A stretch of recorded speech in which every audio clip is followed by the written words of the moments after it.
I love RWBY Volume 5, Episode 4. This episode is good. I like this. It's the best episode of the volume. So naturally, let's start talking about the worst thing, the fight scenes.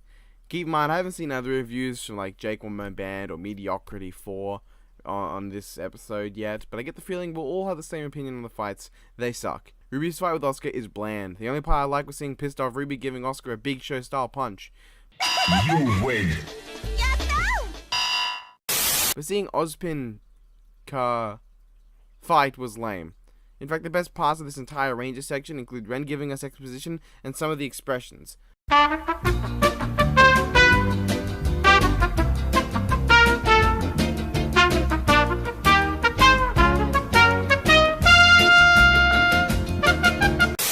Worst part is probably Oscar Pin completely defying physics here. That or this thing that happens here.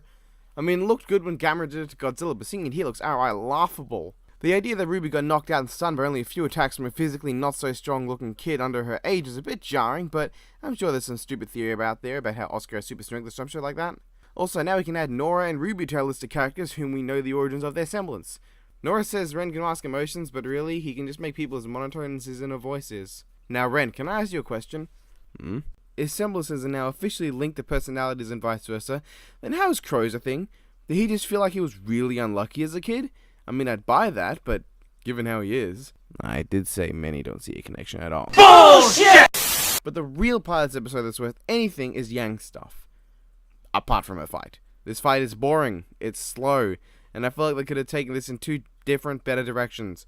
Either make it so the bandits actually look like they have a chance to play up the idea of them being because, I mean, Raven seems to like strong people, yet happens upon recruiting one strong person and a bunch of fucking lackeys.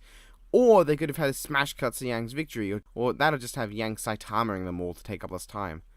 At least unbuffed Drink Lots got taken out because he was boring. Why exactly Yang takes off her coattails to fight, but not when she's driving, I don't know, but okay. The only things I like in this moment were the subtle PTSD hints, and also the hilarious looking pea shooter on her right arm. I guess I didn't mind how apathetic she looked, or how she blocked with a metal arm, but that stuff was to me. Floof Artist is going to have a field day with this fight though. This scene though, gives us good Raven dialogue, good Yang and Weiss dialogue, something I want to hope everyone guessed, that Yang was going to Raven to get rid of RWBY, and also the night being really overpowered, as its two scenes basically make it seem super awesome despite it losing in its only full fight scene to a Weiss who could barely fight off a pack of Beowulfs. The idea that Yang's shouting didn't make Weiss call out to her despite how loud Yang was is a little off-putting though. Also, given how she seems shocked and instantly awakens the Nightkin when seeing Yang, it isn't just Weiss being quiet, no, she literally didn't hear Yang. I do like Raven though, she's really growing on me, although I think this shot was just here to show off her generous body. I mean, she's no Sophitia or Ivy, but, you know. Then we get to learn her semblance and how it works.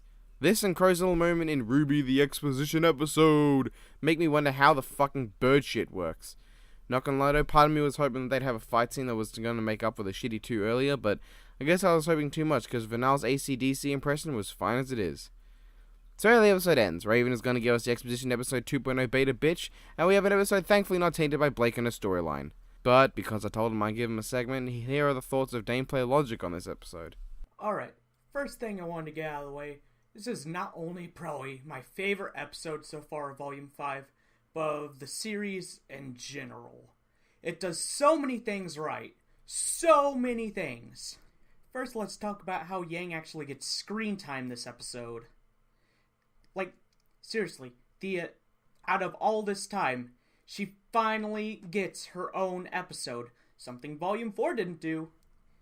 Second, she gets lines. So many actual lines that actually have some meaning behind them, not just listening to dipshit dad say, "It's all your semblance."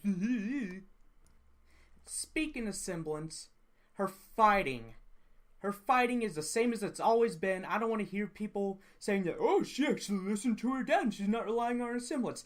That's bullshit. She never relied on it in the first place. You want to know how many times she actually used her semblance throughout all the volumes so far? Pretty much like only 8 times.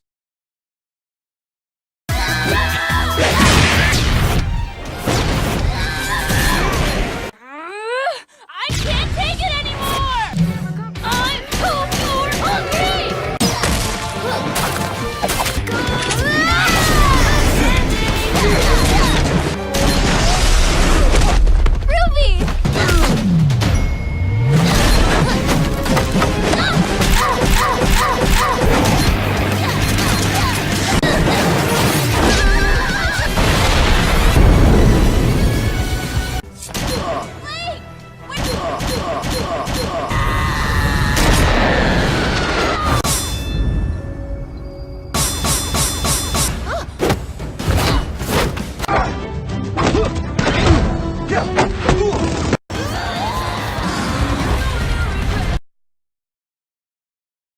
know what volume she used her semblance the least in? Volume 2. You know, the one with the most inconsistent character writing? Yeah, she only used it once, the entire volume.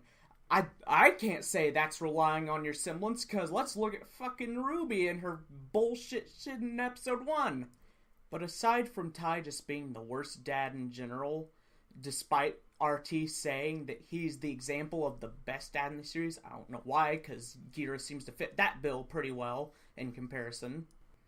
Yang fights like she's always fought, and it's just as effective as ever, and, you know, Lionheart saying, I doubt these students and I could take on a whole tribe of bandits, brah, Richard Nixon.